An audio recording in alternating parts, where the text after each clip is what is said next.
Le Real Madrid affronte le Rayo Vallecano ce soir dans le quart de la 17e journée de Liga 2024-25. Quels sont les enjeux de cette rencontre? Quels joueurs clés seront au rendez-vous? Et surtout, quelle surprise nous réserve ce choc à l'Estadio de Vallecas? Préparez-vous pour une analyse complète, des prédictions et un décryptage tactique exclusif. C'est parti. Commençons par les compositions officielles, fraîchement dévoilées. Real Madrid, Thibaut Courtois garde les cages. Une défense remodelée avec Lucas Vázquez, Aurélien Tchouaméni en défense centrale, Antonio Rudiger et Fran Garcia. Un milieu expérimenté et créatif avec Luka Modric, Fede Valverde, Arda Güler et Jude Bellingham. En attaque, Brahim Diaz et Rodrigo tenteront de faire la différence. Rayo Vallecano, Miguel Ángel Batalla dans les buts.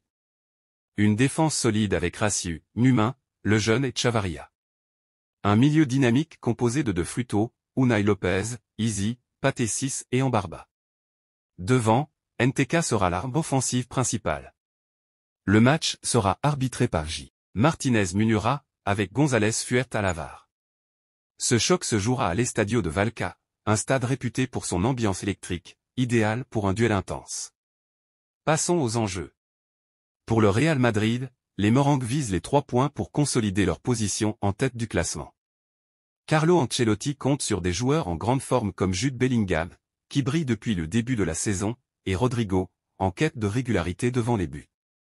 Le repositionnement de Tchouaméni en défense centrale est un pari tactique intéressant. Pour le Rayo Vallecano, l'équipe de Vallecas espère profiter de l'appui de son public pour faire tomber un géant. Leur milieu de terrain, mené par Pathé Ciss et Unai Lopez, pourrait poser des problèmes au Real en cassant leur rythme. NTK devra être clinique pour convertir les rares occasions face à la défense madrilène. Un match à fort enjeu pour les deux équipes, qui pourrait influencer la dynamique de la saison. Analysons maintenant les approches tactiques possibles. Real Madrid, avec Modric et Bellingham, le Real cherchera à dominer le milieu et dicter le tempo. Lucas Vázquez apportera de la profondeur sur le côté droit, tandis que Fran Garcia, ancien joueur du Rayo, aura un rôle clé pour contenir les contre-attaques. Rodrigo et Brahim Diaz devront profiter des espaces laissés par la défense du Rayo.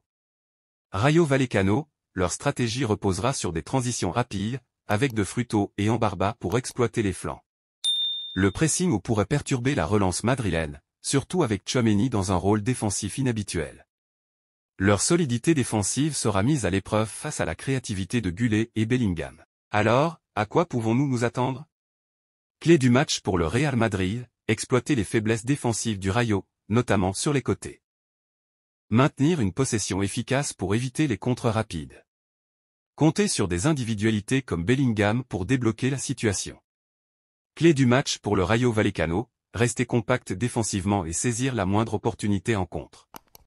Profitez des coups de pied arrêtés pour surprendre la défense madrilène. Prédiction, le Real Madrid semble favori, mais attention au Rayo Vallecano, qui a l'habitude de créer des surprises à domicile. Nous prévoyons un match serré, mais une victoire du Real Madrid 2-1 grâce à des buts de Bellingham et Rodrigo. Voilà pour l'avant-match de cette rencontre palpitante entre le Rayo Vallecano et le Real Madrid. Pensez-vous que le Rayo peut créer l'exploit ou que le Real confirmera son statut de favori? Dites-le nous en commentaire, et n'oubliez pas de vous abonner pour plus d'analyses et de débats sur le football. Rendez-vous après le match pour un débrief complet. À très vite sur Dervanson Foot Tactique.